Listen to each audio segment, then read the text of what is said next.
With the second highest death toll of all African conflicts, the Nigerian Civil War, also known as the Biafran War, is perhaps the single most significant event in Nigerian history.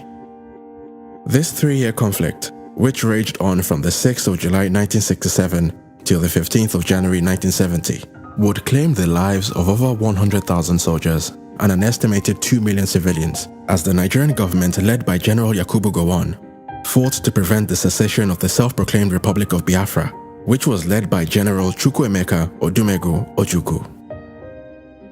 To fully understand the root cause of this brutal conflict, we need to go all the way back to the very beginning. Upon gaining independence from Great Britain in 1960, the newly formed Nigerian Republic was greatly divided, as its 3 largest ethnic groups struggled to live in harmony. Beyond the more obvious distinctions like language, clothing, and marriage customs, Nigeria's 3 main ethnic groups also had fundamental differences in values and worldviews, which had been developed over the many centuries leading up to the colonial era and the formation of the Nigerian state. The Igbos, who represented about 60 to 70% of the population of the southeast, were mostly Christians who in the centuries before the colonial era had lived in relatively egalitarian societies.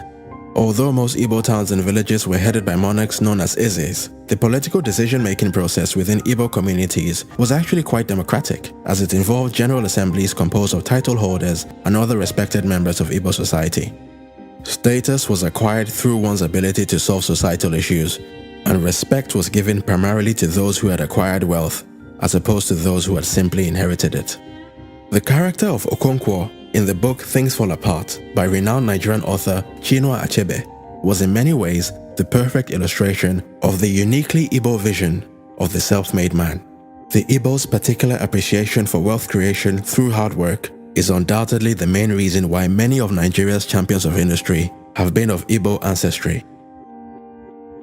By contrast, the majority Muslim Hausa Fulani, which represented about 65% of the northern population, had lived for many years in feudal societies in which large working-class populations were ruled by a small theocratic elite composed of emirs and sultans.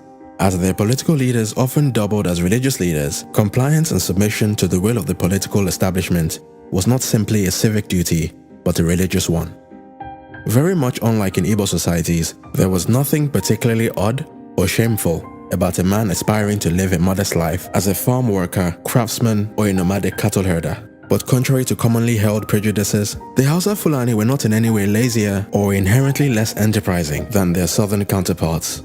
They simply had a deeper appreciation for religious discipline and had a more socially conservative worldview. However, there is no denying the fact that while the unquestioning submissiveness of northern societies to the theocratic establishment guaranteed internal stability and order, it also meant that the North was a lot less economically vibrant.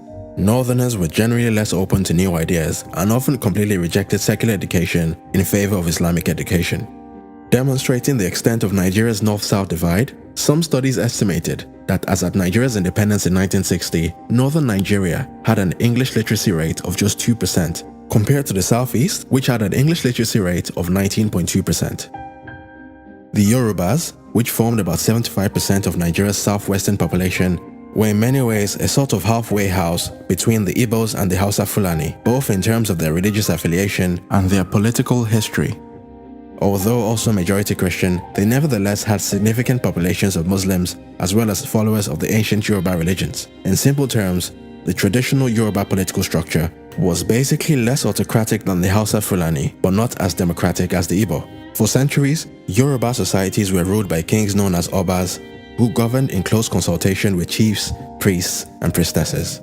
Culturally, the Yorubas were quite similar to the Igbo in their appreciation for individual drive and ambition. However, the Yorubas tended to channel their energies towards excellence in the arts and academia, as opposed to pure industry and wealth creation. Many often point to the Yorubas' deep appreciation of the arts as the reason why many of Nigeria's most prominent cultural icons, such as Afrobeat legend Fela Kuti and the Nobel Prize laureate Professor Wole Soyinka, have been of Yoruba ancestry.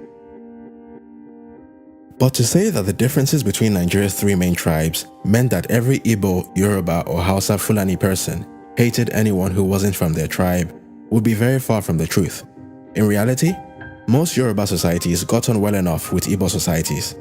The main culture clash, if you like, was between the Hausa Fulanis of the north and the two major ethnic groups of the south. Prior to the colonial era, ancient Yoruba kingdoms such as the Oyo Empire had for many years suffered under several waves of jihadi attacks by the Islamic Sokoto Caliphate of the north, led by the famous Sultan Uthman Danfodio. Now, although the Igbos did not have a similar history of warring with the Hausa Fulani, the British colonial enterprise would create the perfect environment for the sharp differences between these two tribes to be brought to the forefront. In 1914, British High Commissioner Frederick Lugard effectively created the country we know today as Nigeria by bringing the northern and southern regions together in the now infamous Nigerian amalgamation of 1914.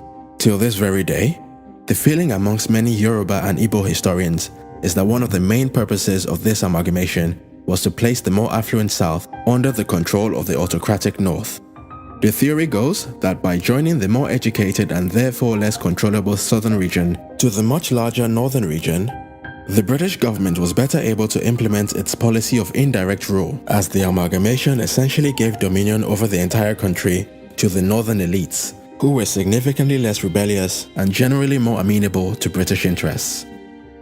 It is also worth noting that from 1914 onwards, the British adopted a practice of placing northerners in key leadership positions within the colonial administration.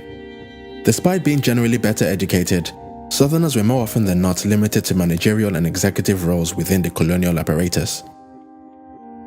When the struggle for Nigeria's independence began to take shape, it was mainly Yoruba and Igbo intellectuals such as the political activist Funmi Ransome Kuti and the renowned jurist Jaja Ojukwu that led the fight for Nigeria's sovereignty. According to some historians, many of the northern elites were not at all welcoming to the idea of an independent Nigeria, as they feared that independence would mean losing the privileged positions that they had enjoyed under the colonial structure. The story goes that as a condition for them agreeing to support the push for Nigeria's independence, the northern leadership specifically demanded that the new nation maintain its colonial political structure. And even though it pretty much guaranteed a continuation of the North's dominance, the Igbo and Yoruba leaders, in their desperation to gain independence at all costs, agreed to the North's demands. And so upon its independence on the 1st of October 1960, the Nigerian state was divided into three geopolitical regions, in which a disproportionately large northern region was united with two smaller eastern and western regions.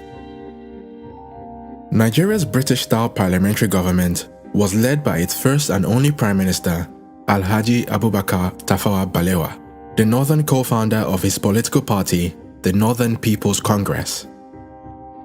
Tafawa Balewa's NPC party governed in coalition with the Igbo-aligned National Council of Nigeria and the Cameroons, which was led by Nigeria's Governor-General, Dr. Nnamdi Azikiwe, the man who would later go on to serve as the ceremonial president of the First Nigerian Republic, which was established in 1963.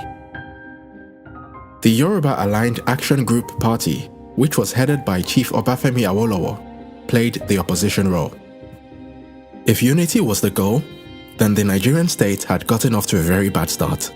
Nigeria's parliamentary system was a bit of a farce, as Nigeria's three main parties were not built around ideology, but on ethnic nationalism.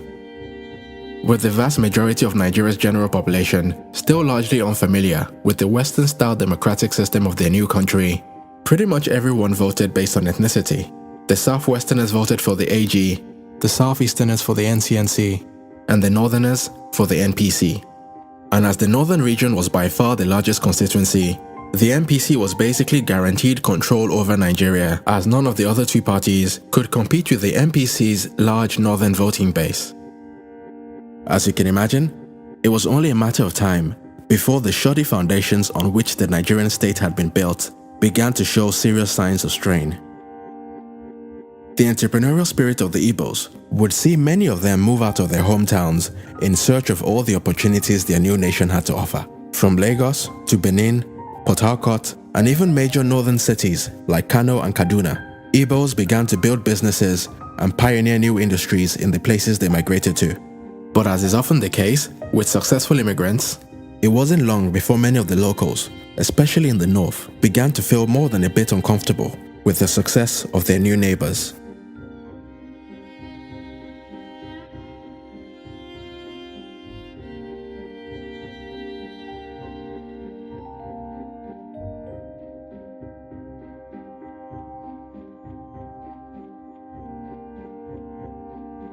One thing I've noticed, Premier, while I've been here, is that Northerners seem to have, I might almost call it, obsession about the Igbos.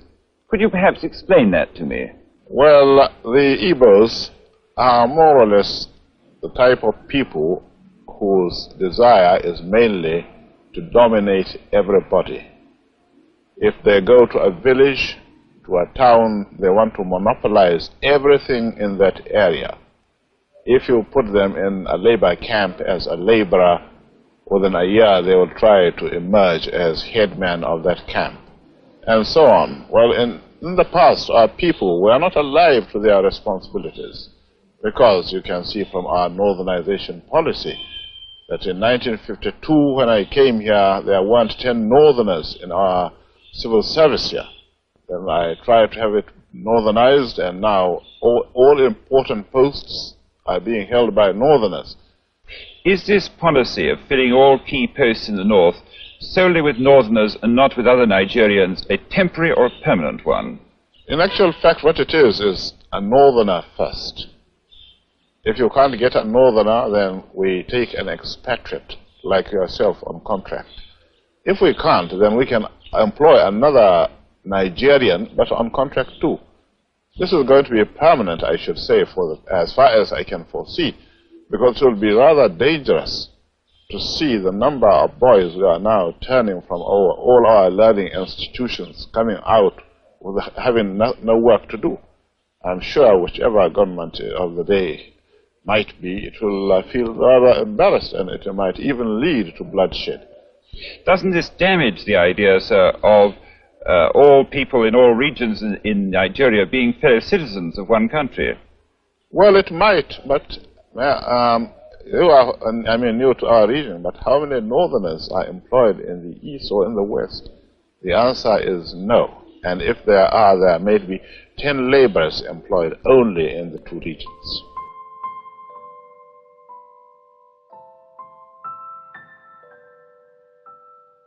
It was against this backdrop of rising anti-Igbo sentiment in the north that the chain of events that ultimately led to the Civil War would begin to unfold. By as early as the year 1966, most Nigerians had already begun to resent the ruling elite for their lavish lifestyles and lack of sensitivity to the concerns of the masses. Rumors about vote rigging, corruption, and backdoor deals between politicians and foreign companies began to spread, and there was a general sense of discontentment in the air. Deciding that enough was enough, Major Chukwuemeka Nzeogwu, an Igbo officer in the Nigerian army, instigated a revolutionary coup against the federal government. This coup would see the assassination of the Prime Minister Tafawa Balewa, the Premier of the Northern Region Sir Ahmadu Bello, as well as the Premier of the Western Region, Chief Samuel Akintola. But rather suspiciously, the President, Dr. Nnamdi Azikiwe, would manage to escape the bloodbath as he was out of the country on holiday when the coup took place. But despite the execution of many key members of the government, the coup led by Major Nzeogwu was ultimately unsuccessful, as it was quashed by a different faction of the Nigerian army, led by Major General Johnson Aguiyi Ironsi, who, interestingly enough, was also of Igbo ancestry. After managing to secure the surrender of the coup plotters, Aguiyi Ironsi was declared military head of state. But even though both the instigator and the stopper of the coup were of Igbo descent, various conspiracy theories began to spread in the north, suggesting that the entire thing was all part of an undercover master plan to put General Aguiyi Ironsi in power and transfer control of Nigeria over to the Igbos. Oddly enough, there was actually a fair bit of evidence in support of this theory. 4 out of 5 of the coup plotters were Igbo, and although Aguiyi Ironsi stopped the coup, he did not execute any of the coup plotters. To make matters worse, no significant Igbo leader was killed in the coup.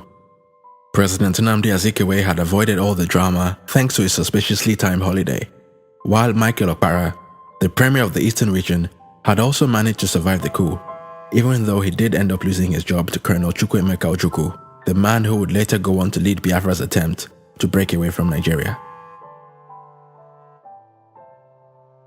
These anti-Igbo conspiracy theories would eventually grow from mere rumor and conjecture to an article of faith in the minds of many Northerners.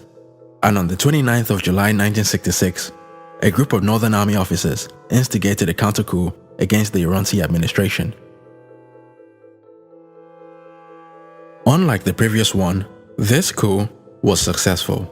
Major General Aguiyi Ironsi was assassinated, and Lieutenant Colonel Yakubu Gowon, a northerner, was installed as Nigeria's new military head of state.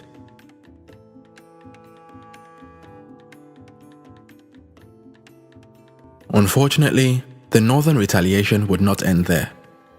In the 3 months following the coup, an estimated 8,000 to 30,000 Southeasterners living in the north would be attacked, killed, and robbed by local mobs.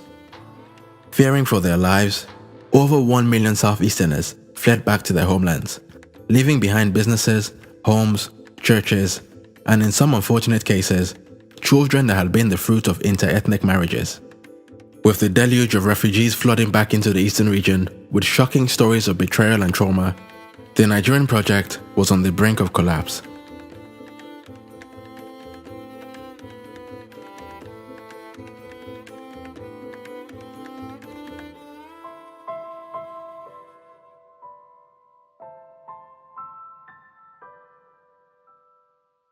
As many Easterners no longer felt safe in other parts of Nigeria, the military governor of the eastern region, Colonel Ojukwu, began to call for Igbos from all around Nigeria to return home.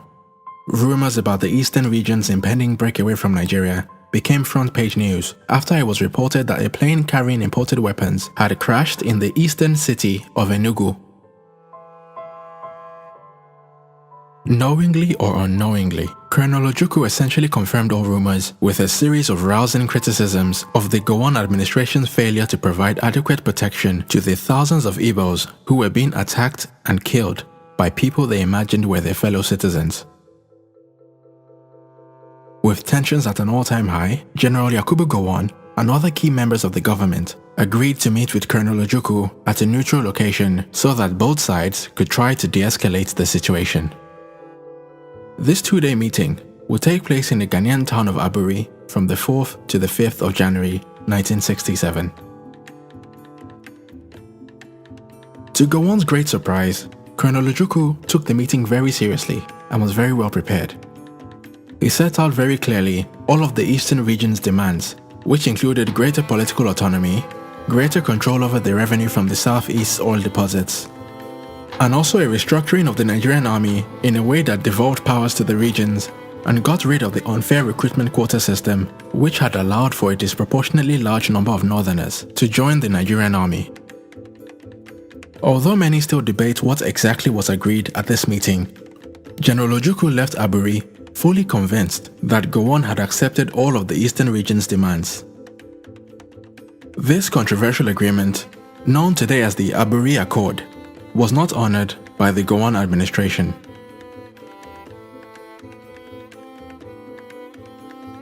Upon returning to Nigeria, General Yakubu Gowon decided instead to break Nigeria's regions into smaller states and turn Nigeria into an American-style federation composed of 12 states. Except unlike in the American system, each state had very little autonomy and very little control over its own resources. For many in the southeast, this was the last straw. With the Gowon administration having put its cards on the table, Colonel Ojukwu's mind was made up.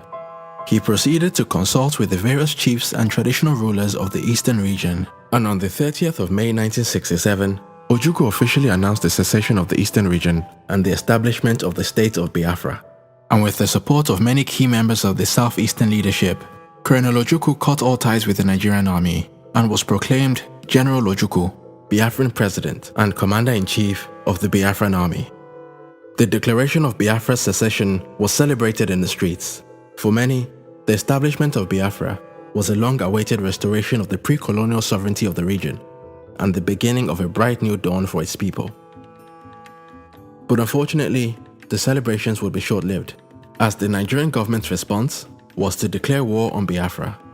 And although the Biafran army had no air force, no navy, and a chronic shortage of weapons and manpower, General Ojukwu was surprisingly optimistic about his new nation's ability to withstand the Nigerian army.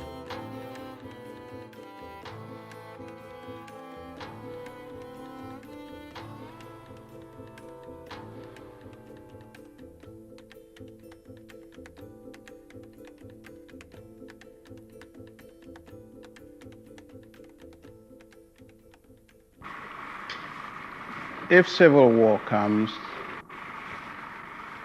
and I do think it is imminent, you're quite right, it will for us be the price of freedom. Our people here have for a long time been prepared for this eventuality, and I am confident of their readiness. I think that when it does come, that the people on the other side would be surprised as to what they're going to get. And I'm confident that it will not last long. I can't say for certain what Lagos has got.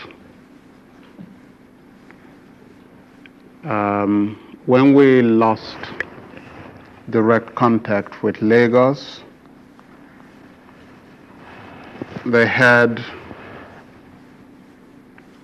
some 4 battalions, ill-equipped,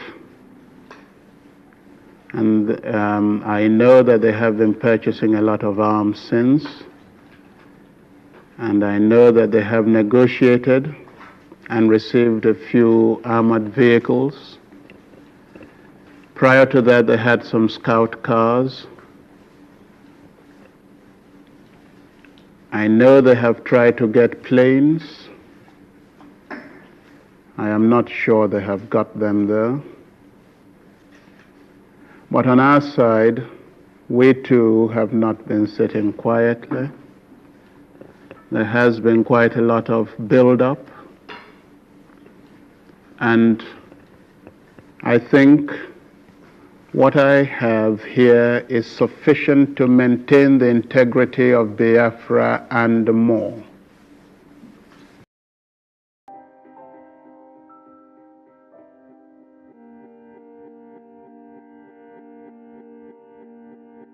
But putting aside General Ojukwu's confident fighting talk, the reality of the matter was that Biafra was by far the underdog in this fight.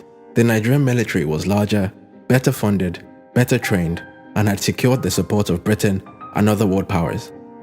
The expectation in Lagos was for the war to be over within a matter of weeks, or in the very worst case scenario, 6 months. But much to the surprise of the Nigerians, the Biafran army would prove a lot more resilient than they could have ever imagined. Despite being composed of a largely untrained and unskilled group of young men and teenage boys, the Biafrans would manage to withstand the Nigerian onslaught for 3 brutal years.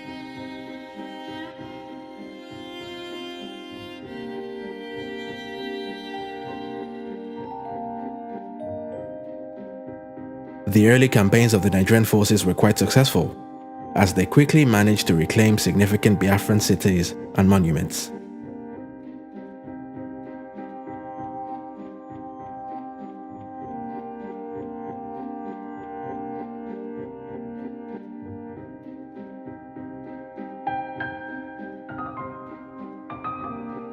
But after nearly a year of fighting, the war reached a stalemate as the Biafran army began to stand its ground and maintain control of key cities and towns.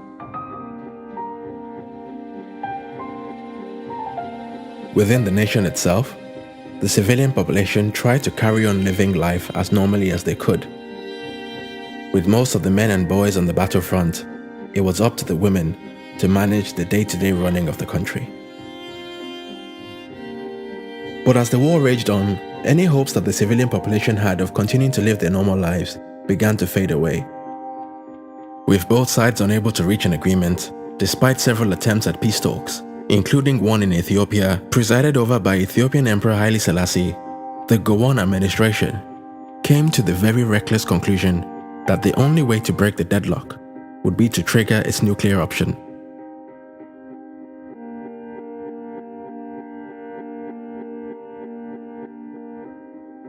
The Gowon-led forces mobilized to impose an economic blockade on Biafra, which blocked the flow of all food and ammunition supplies by land, air, and sea.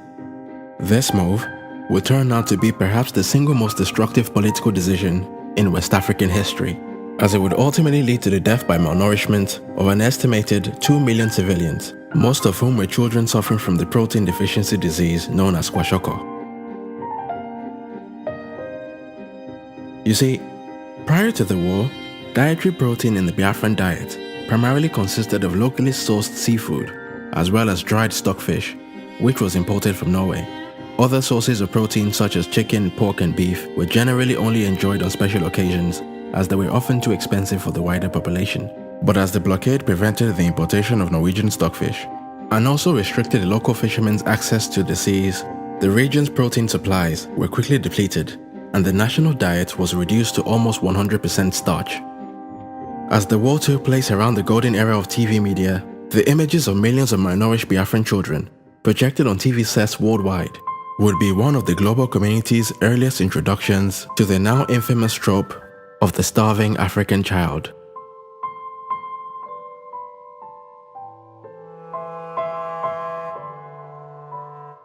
Although the Nigerian government strategy was indefensible, it is important to point out that the government's supposed reasoning at the time was that the blockade would be nothing more than a short, sharp shock, and that General Ojukwu, seeing the immense suffering of his people and the dwindling ammunition of his frontline soldiers, would have no other choice but to surrender.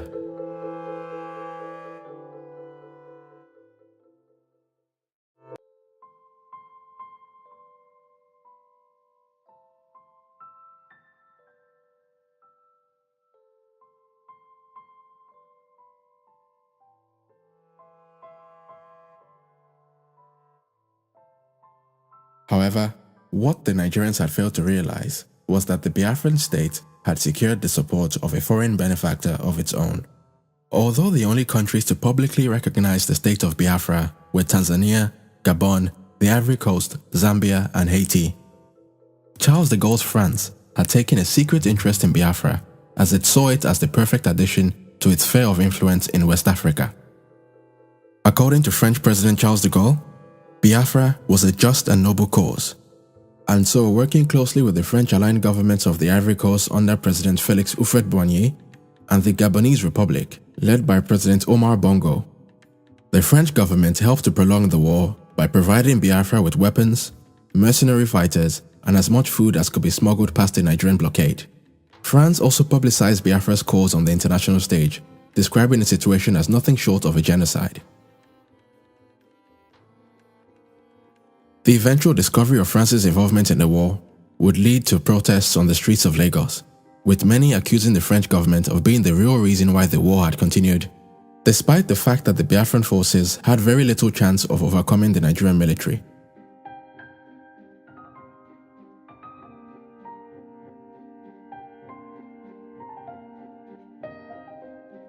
But did France really get involved in the war simply because Charles de Gaulle considered Biafra to be a just and noble cause?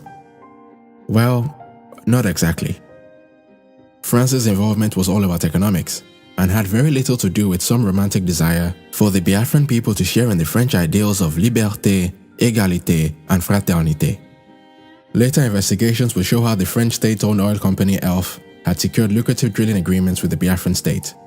Had Biafra successfully seceded from Nigeria, these agreements would have guaranteed ELF access to the equivalent of 7% of Nigeria's oil supply, and given the French government a nice slice of the Nigerian pie, which since the discovery of oil back in 1956 had been enjoyed solely by the Shell BP oil company. Although the French government tried to keep its ties to Biafra secret, General Ojukwu did very little to hide his country's French connection. From as early as the first year of the war, General Ojukwu had already begun to suggest that French would be made compulsory in Biafran secondary, technical, and teacher training schools. In his own words, he was very keen for his people to benefit from the rich culture of the French-speaking world.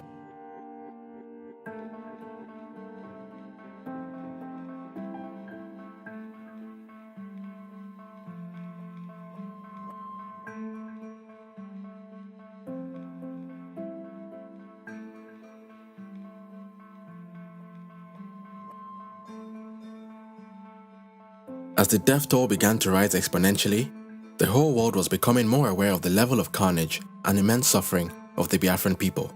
The Nigerian diaspora was galvanized, and protests and counter-protests began to take place on the streets of London and New York. Some Nigerians blamed General Ojukwu for the deaths of his own people, arguing that by continuing in a war that he knew fully well he could not win, he was putting his personal ambition ahead of the lives of millions of people. But for many in the Biafran diaspora, the economic blockade was nothing short of a vicious genocide aimed at exterminating the Igbo people once and for all.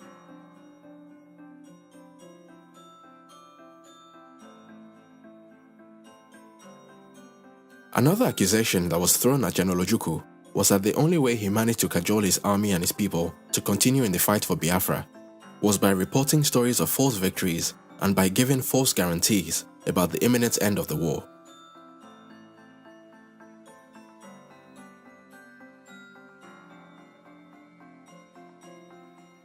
On the Nigerian side, the government continued to double down on its position. Despite reports of horrific levels of death and suffering, the Gowon-led government refused to blink first and continued to accuse General Ojukwu of killing his own people by lying to them about their chances of winning the war. I do not wish to say anything on this occasion that might be regarded as prejudicial to the peace talks now going on in Kampala, Uganda.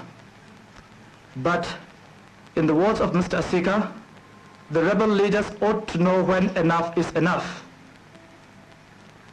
They should call a halt to the shameless deception of innocent Igbos with reports of fictitious victories on the battlefronts.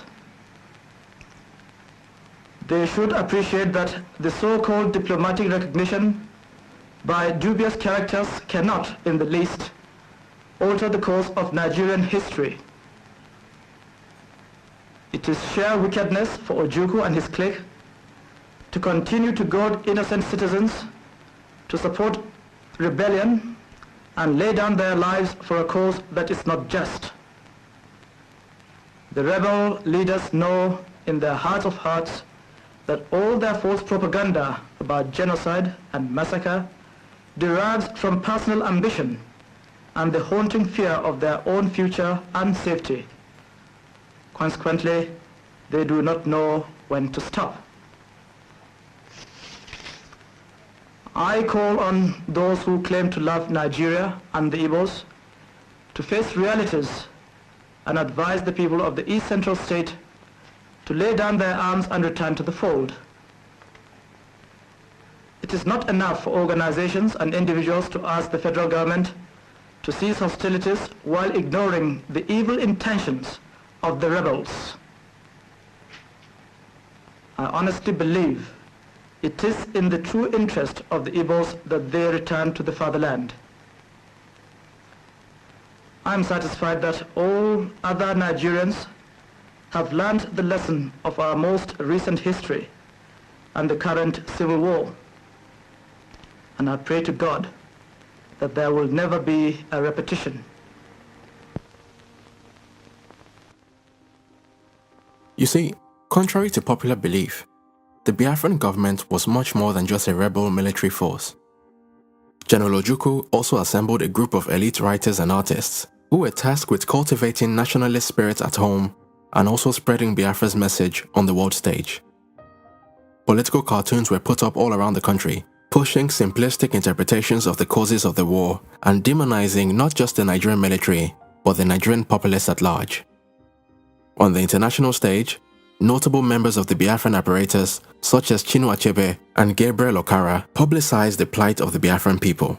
They regularly denounced the actions of the Nigerian government and spoke about the atrocities they had witnessed in the country. The Biafran story became front-page news, and more members of the international community began to call on their own governments to take action.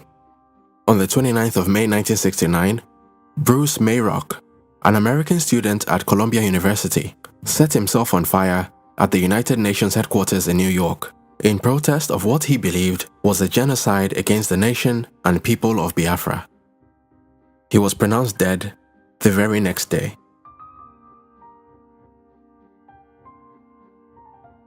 With more and more of their own citizens calling for political intervention, the response from Nigeria's international backers was to ramp up their military support for the Nigerian forces to help them break the Biafran resistance once and for all. With their increased firepower, the Nigerian Federal Forces launched another major attack on the Biafran defense in the last week of December 1969.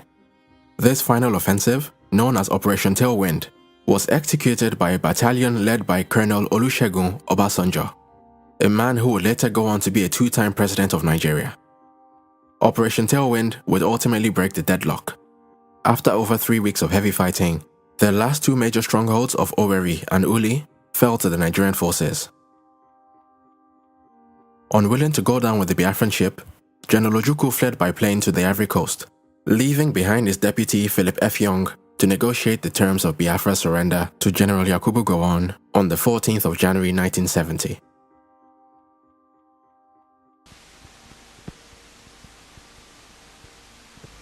The so-called rising sun of Biafra is set forever. It will be a great disservice for anyone to continue to use the word Biafra to refer to any part of the East Central state of Nigeria. The tragic chapter of violence is just ended. We are at the dawn of national reconciliation. Once again, we have an opportunity to build a new nation. You will have heard that my government may seek the assistance of friendly foreign governments and bodies, especially in the provision of equipment to supplement our national effort. There are, however, a number of foreign governments and organizations whose so-called assistance will not be welcome. These are the governments and organizations which sustained the rebellion. They are thus guilty of the blood of thousands who perished because of the prolongation of the futile resistance. They did not act out of love for humanity. Their purpose was to disintegrate Nigeria and Africa and impose their will on us.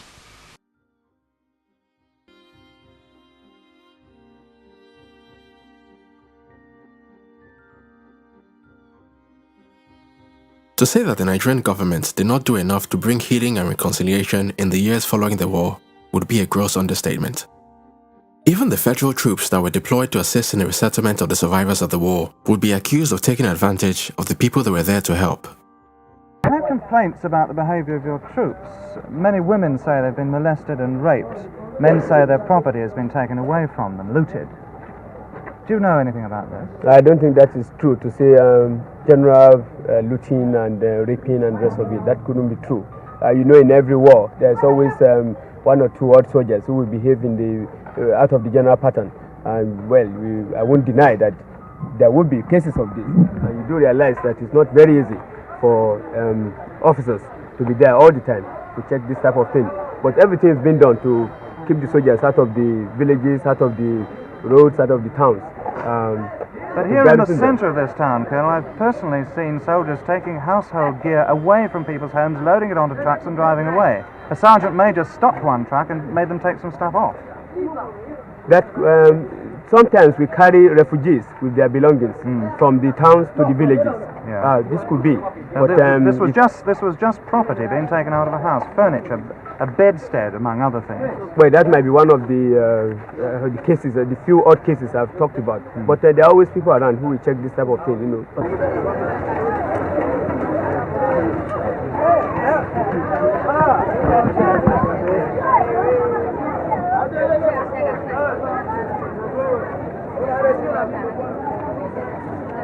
Have the federal troops behaved badly since they came here?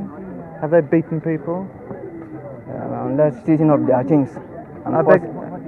Seizing of their properties. They seize property? Properties, and they're forcing some girls and ladies. They are forcing them. Forcing themselves on girls yes, and ladies? Forcing them. Taking some wives from people try to do something in their lives. Have they been killing people? No. They don't kill civilians. Do they bring food in with them to feed the population? In fact, they don't. We are starving since 3 days now. We haven't taken anything. You are hungry? We are hungry. Very, very. Even my children, you can see them in the house now, lying down. Nothing to take. The Biafran money, when we give them, they say no. The Biafran money is of no use. It's unused.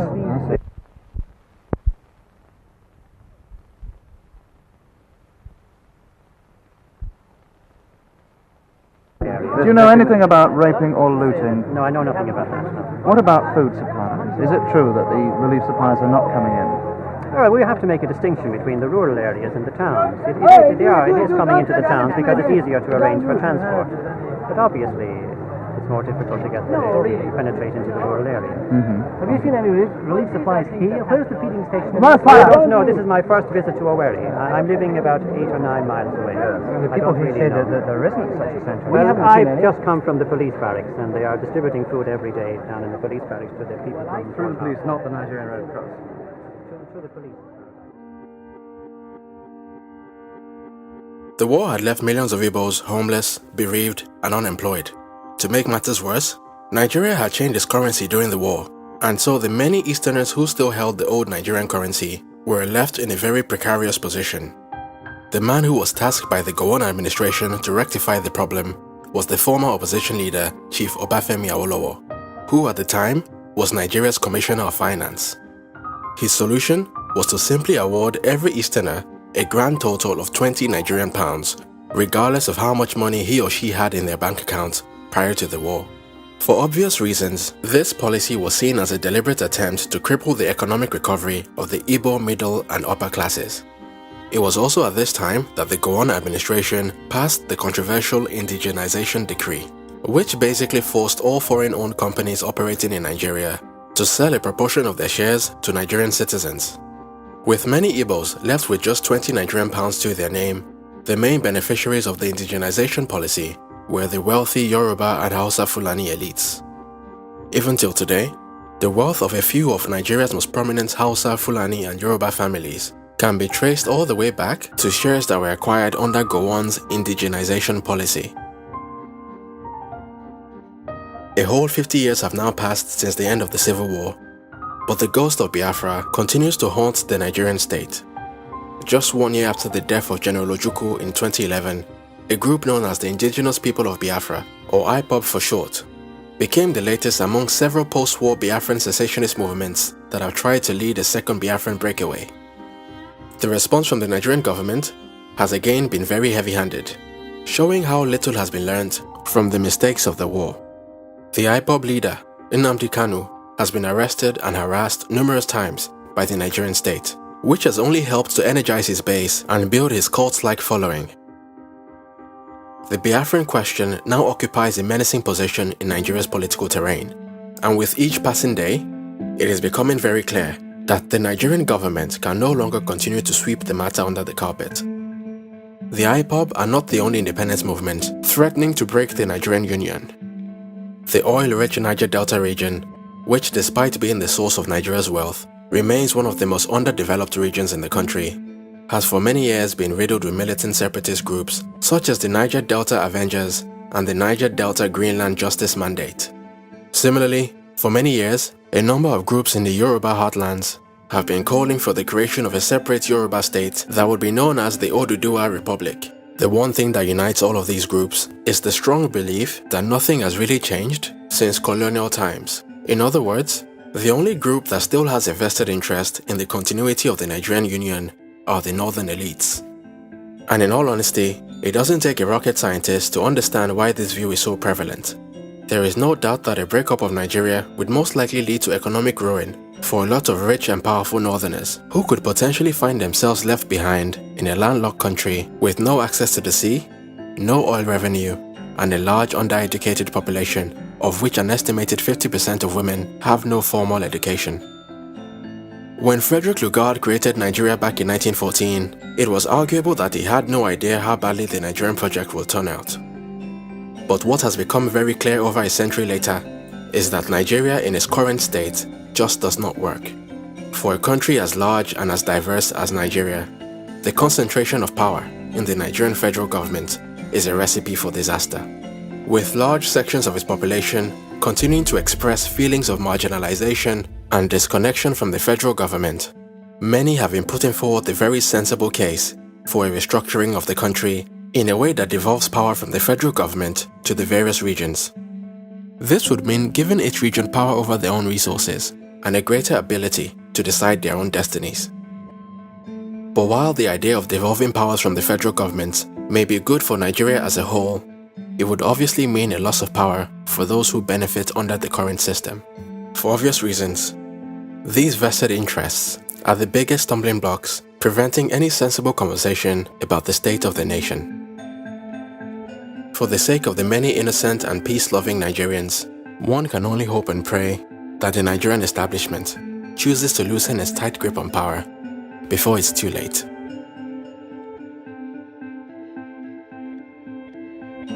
Once again, it's KB Taiwo for New Africa. If you've enjoyed this video and would like to see more content like this, then please like and share this video. And also consider supporting us on Patreon at www.patreon.com/newafrica. Thanks again for all your support, and until next time.